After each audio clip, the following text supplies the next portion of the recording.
అండి. అందరూ ఎలా ఉన్నారు? బాగున్నారా? Welcome back to our YouTube channel అండి.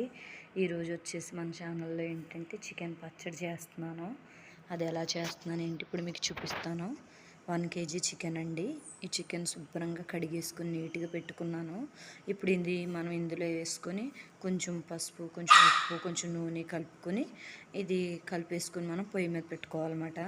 ఇందులోంచి వాటర్ వస్తాయి కదా, వాటర్ అంతా ఎగిరిపోయేదాకా మనం పెట్టుకోవాలి. నెక్స్ట్ అందులోకి కావాల్సిన మసాలాలు, పచ్చడికి కావాల్సిన మసాలాలు 4 యాలకులు, 2 మొగ్గలు, ఒక చిటికెడు మెంతులు, ఒక హాఫ్ స్పూన్ ఆవాలు, 1 స్పూన్ జీలకర్ర, ఇది జాపత్రి అంటారు అది, ఒక 2 స్పూన్ల ధనియాలు, ఒక 8 లవంగాలు, కొంచెం చెక్క, 4 మిరియాలు అన్నమాట.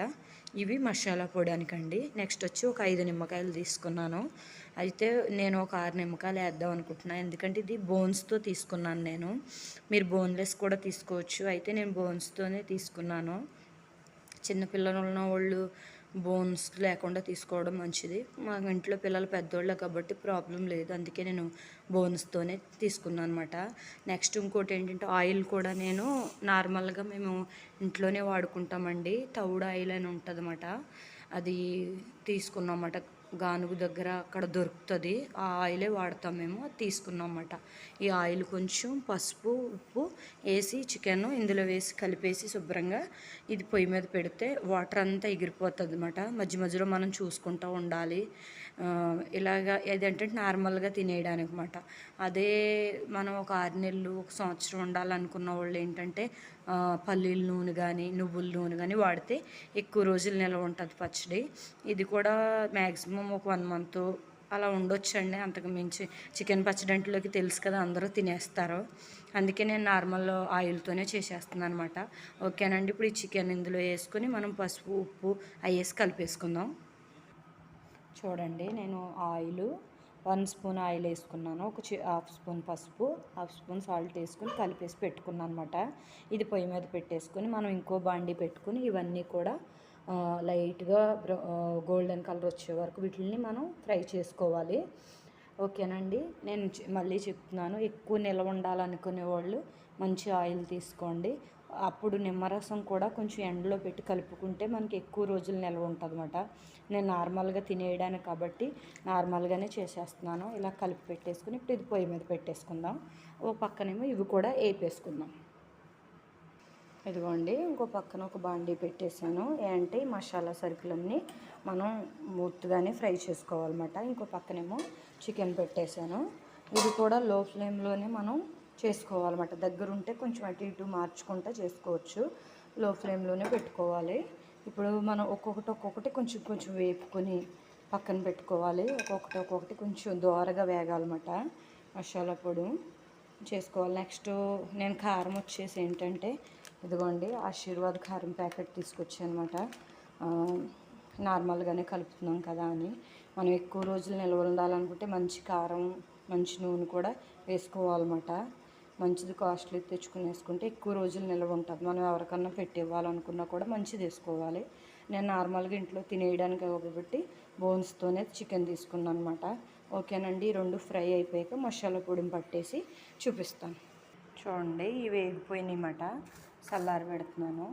చల్లారాక కొంచెం మనం పొడిని పట్టేసుకుందాం వీటిని. చూడండి ఎలా ఎగిరిపోయింది, మొత్తం వాటర్ అంతా ఎగిరిపోయింది అన్నమాట శుభ్రంగానే. అయితే ఇప్పుడు దీన్ని మనం మళ్ళీ డీప్ ఫ్రై చేసుకోవాలి. ఇంకో బాండీ పెట్టి ఇందులో ఒక 300 గ్రామ్స్ ఆయిల్ వేస్తున్నాను నేను. వేసి మనం దీన్ని శుభ్రంగా డీప్ ఫ్రై చేసుకోవాలన్నమాట. ఇదిగోండి, బాండీ పెట్టాను, ఒక 300 గ్రామ్స్ ఆయిల్ వేసాను అనమాట. ఈ ఆయిల్ వేడెక్కాక మనం 2 ట్రిప్పుల కింద ఈ చికెన్ని ఫ్రై చేసుకుందాం. లైట్గా బ్రౌన్ కలర్ రావాలన్నమాట, అలా ఫ్రై చేసుకోవాలి. బాగా ఎక్కువ కూడా ఫ్రై చేస్తే ముక్క గట్టిపడిపోతుంది అన్నమాట. లైట్గా ఫ్రై చేసుకుందాం. రండి, నేను ఫ్రై చేస్తున్నాను అనమాట. అయితే వీడియోలు ఎంత అవుతుందని మొత్తం ఫ్రై చేయడం చూపించట్లేదు. ఇంకోండి, ఇలా ఫ్రై చేశాను. ముక్క గల్గల్మని సౌండ్ వస్తుంది అన్నమాట. ఇంకా కొంచెం ఉంది, అంటే నేను అంతా ఒకసారి వేసి ఫ్రై చేస్తే ఒక్కొక్క ముక్క ఫ్రై అవుతుంది అవ్వకపోవచ్చు అని కొంచెం కొంచెం వేసి ఫ్రై చేస్తున్నాను అనమాట. ఇది ఇంకా లాస్ట్కి వచ్చేసింది, కొంచెమే ఉంది. ఇంకోండి ఇలా ఫ్రై చేసుకోవాలి. బాగా రెడ్గా కూడా చేయకూడదు, ఎందుకంటే ముక్క ఇలా ఇడితే మనకు పచ్చడిలో నాని కొంచెం మెత్తగా ఉంటుంది, లేకపోతే డ్రై అయిపోద్ది అన్నమాట. ఇలా ఫ్రై చేసేసుకున్నాక ఇదిగోండి నేను ఇంట్లోనే రెడీ చేసి పెట్టుకున్నాను అల్లం వెల్లుల్లి పేస్టు. అల్లము వెల్లుల్లిపాయ కలిపి రెండు కలిపి ఒక 50 గ్రాములు ఉంటుంది అన్నమాట. కేజీ చికెన్ కదా, నేను నా క్వాంటిటీని బట్టి వేసేసుకున్నాను. మీరు ఎక్కువ కొంచెం గ్రేవీ కావాలంటే కొంచెం ఎక్కువ వేసుకోవచ్చు, కానీ మనకు అది సరిపోద్ది అన్నమాట. ఓకేనండి, ఇది తర్వాత ప్రాసెస్ కూడా చూపిస్తాను. ఇది కూడా వేగిపోయింది అన్నమాట. అయితే ఇప్పుడు నేను పక్కకు తీసేసుకొని అల్లం వెల్లుల్లి పేస్ట్ ఇందులో వేసుకుంటానండి. ఇదిగోండి ఇలా వేగిపోయింది. మనం బాగా రెడ్గా కూడా వేపకూడదు, నేను మళ్ళీ చెప్తున్నాను. బాగా క్రిస్పీగా వచ్చిందంటే ముక్క గట్టి పడిపోతుంది అన్నమాట పచ్చడిలోని. ఓకేనండి, ఇప్పుడు ఇది తీసేసి మనం అల్లం వెల్లుల్లి పేస్ట్ వేసేసుకుందాం.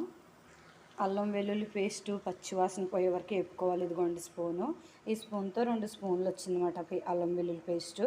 ఓకేనండి, ఇది పచ్చివాసన పోయే వరకు మనం వేపుకోవాలి. అల్లం పేస్టు ఎంత పచ్చివాసన పోతే పచ్చడి అంత టేస్ట్గా ఉంటుంది అన్నమాట. చూడండి, పచ్చివాసన పోయేదాకా అల్లం వెల్లుల్లి పేస్ట్ వేపి అనమాట. పచ్చివాసన పోయిందండి శుభ్రంగా. నెక్స్ట్ నేను 100 గ్రాములు కారం ప్యాకెట్ తెచ్చాను అనమాట. అది 2 గ్లాసులు వచ్చింది. అయితే ఇది 50 గ్రాములు కారం తీసుకున్నాను. గ్లాస్ కొలత పెట్టుకున్నానండి, టీ గ్లాస్ మాట ఇది గ్లాస్ కొలత పెట్టుకున్నాను. 50 గ్రాములు తీసుకున్నాను కారం.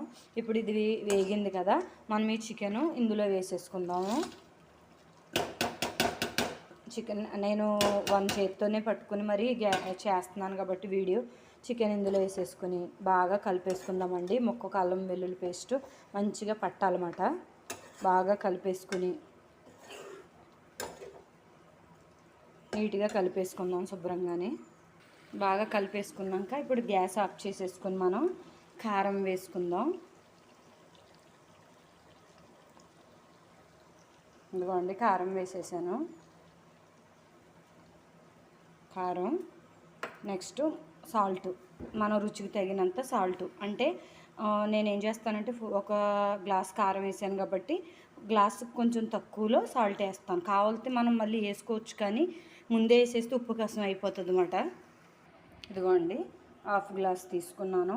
నాకు సరిపోకపోతే నేను మళ్ళీ కలుపుకుంటాను. ఎప్పుడు కూడా నేను ఏదైనా ఫస్ట్ ఎక్కువ వేసేస్తే తర్వాత ఇబ్బంది పడాలని తర్వాత కలుపుకుంటాను నేను. ఇదిగోండి సాల్ట్ కూడా వేసేసాను. నెక్స్ట్ మనం ఇందులో కొంచెం పసుపు వేసుకోవాలి, చిటికెడు పసుపు కూడా వేసేసాను. ఇప్పుడు నేను ఇందాక మిక్సీ చేసి పెట్టుకున్నానండి గరం మసాలా పొడి. ఇదిగోండి పొడిని కూడా వేసేస్తున్నాను ఇందులోని. వేసేసి ఇది శుభ్రంగా బాగా కలిపేసుకోవాలి. ఇదిగోండి మనం ఇలా కలిపేసుకున్నాక ఇది పక్కకు పెట్టేసుకోవాలన్నమాట, చల్లారిపోవాలి. చల్లారిపోయాక అప్పుడు మనం నిమ్మరసం వేసుకోవాలన్నమాట. నేను నిమ్మరసం కూడా తీసి పెట్టాను ఫ్రెండ్స్, 6 కాయలు తీసి పెట్టాను. ఇదిగోండి రసం 6 కాయలు శుభ్రంగా పిండి వడకట్టేసి పెట్టాను. ఇది చల్లారిపోయాక అప్పుడు మనం నిమ్మరసం కలుపుకొని స్టోర్ చేసుకోవాలండి. ఓకేనండి, నేను ఇంకా నిమ్మరసం కలిపాక కూడా పచ్చడి ఎలా వచ్చిందో మీకు ఇంకా క్లియర్గా చూపిస్తాను. చూడండి, పూర్తిగా చల్లారిపోయింది అన్నమాట పచ్చడి. ఇప్పుడు ఇందులోకి మనం నిమ్మరసం కలుపుకుందాం. చూడండి, నేను తీసి పెట్టిన నిమ్మరసం ఇందులో వేసేస్తున్నాను. శుభ్రంగా కలిపేసుకోవాలండి. ఇప్పుడు చూసారు కదా ఫ్రెండ్స్, నిమ్మరసం కలిపేసుకున్నాక ఇలా వచ్చిందన్నమాట పచ్చడి. ఇప్పుడు మనం దీన్ని మీ ఇంట్లో గాజు బౌల్ ఉంటే అందులో ప్యాక్ చేసుకోండి. నా దగ్గర అయితే ప్లాస్టిక్దే మంచిది ఉందన్నమాట డబ్బా, నేను అందులో పెడుతున్నాను.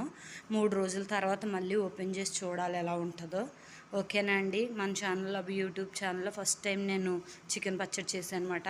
తప్పకుండా అందరూ ట్రై చేయండి, లైక్ చేయండి ఫ్రెండ్స్, సబ్స్క్రైబ్ చేసుకోండి ఫ్రెండ్స్. చూస్తున్న వాళ్ళందరూ కూడా మన ఛానల్ ఇంకా ముందుకు తీసుకెళ్లాలని అడుగుతున్నాను. సబ్స్క్రైబ్ చేసుకోండి, లైక్ చేసి షేర్ చేయండి ఫ్రెండ్స్.